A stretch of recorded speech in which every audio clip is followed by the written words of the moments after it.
ধন্যবাদ জানাচ্ছি।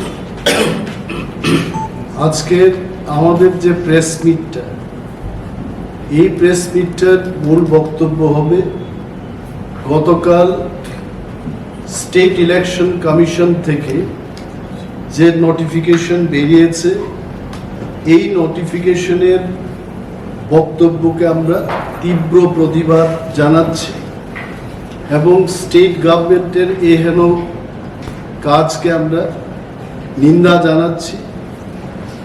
রাজ্যের মানুষ জানেন যে ত্রিপুরা রাজ্যে 587টা ভিলেজ কমিটি আছে এবং এই ভিলেজ কমিটির ইলেকশন গত বছর অর্থাৎ 2021 7 তারিখ মার্চ থেকেই পেন্ডিং হয়ে পড়ে আছে এবং গত প্রায় 1.5 বছর ধরে এই ইলেকশন কবে হবে এডিসি এলাকার জনগণ সে অপেক্ষায় ছিলেন। আপনারা জানেন যে public interest litigation file case করে মাননীয় হাইকোর্টের দ্বারস্থ হয়েছেন 2 জন আইনজীবী, রাজেশ দেববর্মা এবং ডালিয়া দেববর্মা। তার পরিপ্রেক্ষিতে মাননীয় হাইকোর্ট রায় দিয়েছেন যে নভেম্বর ফার্স্ট উইকের মধ্যে ভিলেজ কমিটির ইলেকশন যেন সম্পন্ন হয়।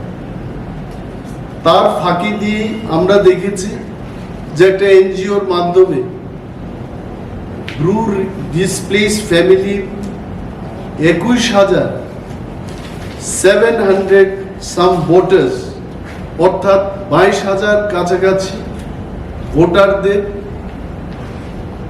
নথিভুক্ত করতে হবে ভোটার তালিকায়, তারপরেই এই ইলেকশনটা যেন হয় তার আর্জি জানিয়েছেন একটা এনজিও সংস্থা। এবং সেখানে বলা হয়েছে, কোর্ট নির্দেশ দিয়েছেন যে এই ভোটারদের নথিভুক্ত করার পরেই যেন ভিলেজ কমিটির ইলেকশনটা হয়। কিন্তু গতকাল ইলেকশন কমিশন থেকে, স্টেট ইলেকশন কমিশন থেকে যে নোটিফিকেশন বেরিয়েছে সেখানে পরিষ্কারভাবে ওনারা বলেছেন যে এই বছরের 5 তারিখ জানুয়ারি ভারতের নির্বাচন কমিশন এবং ত্রিপুরার নির্বাচন কমিশন মিলে ফাইনাল একটা ভোটার তালিকা প্রকাশ করেছেন। তারপর দ্বিতীয়বার যখন সেটা প্রকাশিত হবে, এটা 5 তারিখ জানুয়ারি 2023-এর পরেই সেটা সম্ভব হবে। অর্থাৎ এই ব্রুড ডিসপ্লেস ফ্যামিলিদের ভোটার তালিকায় আর অন্তর্ভুক্ত করা যাবে না এবং পরিষ্কারভাবে ওনারা নোটিফিকেশনে বলেছেন যে এই সময়ের মধ্যে ব্রুড ডিসপ্লেস ফ্যামিলিদের নথিভুক্ত করে ভিলেজ কমিটির ইলেকশন সম্ভব নয়। আমরা রাজ্য সরকারকে জিজ্ঞেস করতে চাই, ত্রিপুরার ইলেকশন কমিশনকে আমরা জিজ্ঞেস করতে চাই, গত বছর যখন ইলেকশনটা হওয়ার কথা তখন ইলেকশন কমিশন এবং রাজ্য সরকার বলেছে যে করোনা ভাইরাসের কারণে এই ভিলেজ কমিটির ইলেকশন করা যাবে না। তবে এই রাজ্যে আমরা দেখেছি যে করোনা ভাইরাসের প্রাক্কালেও আমাদের কাছে তথ্য আছে যে 13টা মিউনিসিপ্যাল কাউন্সিলের ইলেকশন করেছে, 6টা নগর পঞ্চায়েতের ইলেকশন হয়ে গেছে। 25 তারিখ নভেম্বর 2021-এর মধ্যে এই নির্বাচনগুলো হলো। কিন্তু যখনই আমাদের টিপ্রা এলাকার ইলেকশন হবে তখন অনেকগুলো অজুহাত দেখিয়ে রাজ্য সরকার এবং ইলেকশন কমিশন চেষ্টা করছে যে এই ইলেকশনগুলো যেন না হয়। তার মূল লক্ষ্য হচ্ছে, আমরা জানি যে ত্রিপুরা রাজ্যের যে সরকার শুধু এই ইলেকশন দিয়েই নয়, এডিসি কে পঙ্গু করার চেষ্টা করা হচ্ছে। আমাদের যে প্রজেক্টগুলো রাজ্য সরকারের মাধ্যমে কেন্দ্রীয় সরকারের কাছে যাবে, সেখানেও কিন্তু রাজনৈতিকভাবে হস্তক্ষেপ করে তারা বারবার এই প্রজেক্টগুলোকে এখানে বাধা দেওয়ার চেষ্টা করছে, থামিয়ে দেওয়ার চেষ্টা করছে এবং এডিসিকে আর্থিকভাবে পঙ্গু করার লক্ষ্যে। আপনারা নিশ্চয়ই জানেন এটা, যে ট্রাইবাল ওয়েলফেয়ার ডিপার্টমেন্টের মাধ্যমে এডিসিকে পরিচালনা করার চেষ্টা করছে, কিন্তু tribal welfare department itself cannot be the guardian of TTADC. এবং ট্রাইবাল ওয়েলফেয়ার ডিপার্টমেন্ট গত 5 বছরে ট্রাইবেলদের কোনো ওয়েলফেয়ার করেনি, বরঞ্চ যেখানে যেখানে ট্রাইবেলদের উন্নয়ন বা তিপ্রাসাদের উন্নয়ন হবে সেই কাজগুলোকে বাধা দেওয়ার চেষ্টা করেছে। ফুটবল টার্ফের কথাই বলুন, যখন এডিসি সেই কাজগুলো পেয়েছে সেখানেও তারা ভাগ বসানোর চেষ্টা করেছে, কাজগুলো যেন না হয় তার দিকে তারা সর্বদা চেষ্টা করেছে। এই যে অবস্ট্রাকশন, টিটিএডিসির প্রতি এই হেন আচরণ রাজ্য সরকারের এবং তার ট্রাইবাল ওয়েলফেয়ার দপ্তরের, তার পেছনে কারণটা কি? আমরা রাজ্যের মানুষকে বলবো এই কথাই, যে ভারতবর্ষের নয় পৃথিবীর লার্জেস্ট একটা পার্টি, পৃথিবীর বৃহত্তম পার্টি বলে দাবি করছে ভারতীয় জনতা পার্টি। যদি বিশ্বের এই প্রধান দল, বৃহত্তম দল তারা হয়েই থাকে, যারা বলে যে আগামী 50 বছর ধরে ভারতবর্ষের প্রতিটি ইলেকশনকেই তারা জয়লাভ করবে, তাদের এত ভয় কিসের?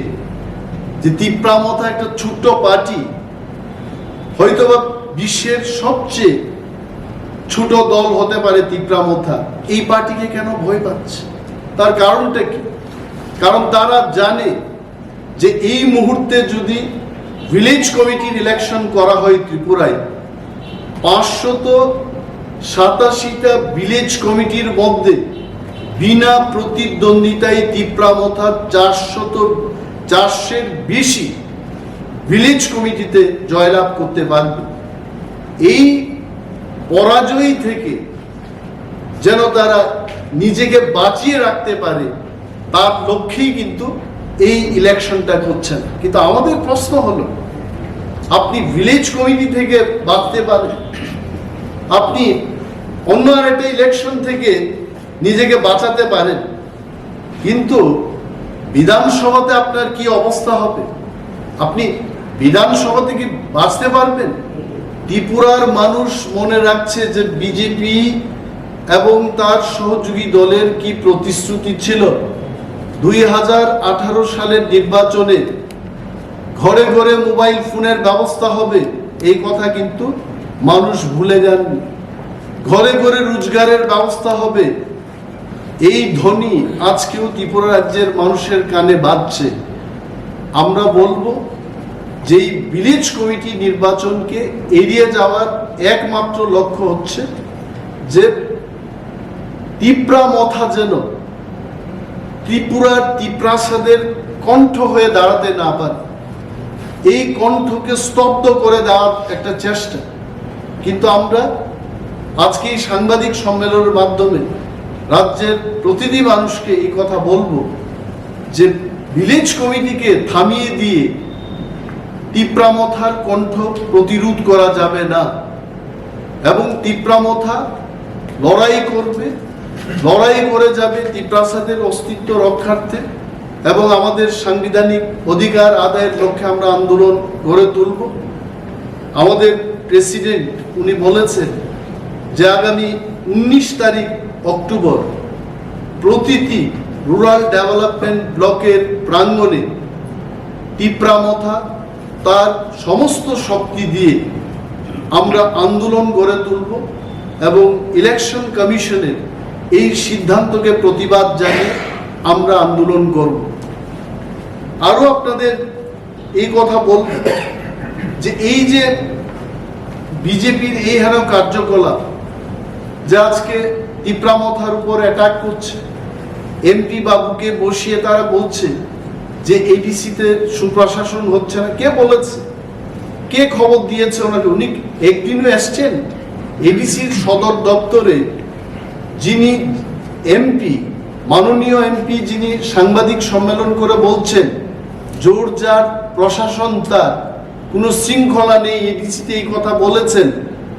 আমি মাননীয় এমপিকে প্রশ্ন করছি, আপনি এই 16 মাসে তিপ্রা মথার প্রশাসন আমরা যখন আমাদের কাজ শুরু করেছি, আপনি কোনোদিন এসছেন? এডিসির খোঁজ খবর নিয়েছেন? আমাদের কি অসুবিধে, কি আর্থিক সংকট আপনি খোঁজ নিয়েছেন? আপনার একটা দায়িত্ব আছে, আপনি কেন্দ্রীয় সরকারের সাথে আলোচনা করতে পারতেন। রাজ্যের বাজেট 26,800 কোটি টাকা, সেখানে এডিসিকে দেওয়া হচ্ছে মাত্র 619 কোটি টাকা।